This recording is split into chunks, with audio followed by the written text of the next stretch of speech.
తాజా అంశాన్ని చూస్తున్నాం. చౌల్ట్రుప్పల్ మండలం దండుమల్కాపూర్ వద్ద రోడ్డు ప్రమాదం జరిగింది.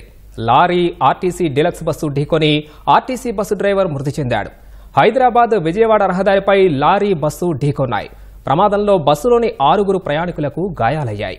లారీని వెనక నుంచి ఢీకొనడంతో బస్సులో ఇరుక్కుపోయిన ఆర్టీసీ డ్రైవర్ సలీం మృతి చెందారు.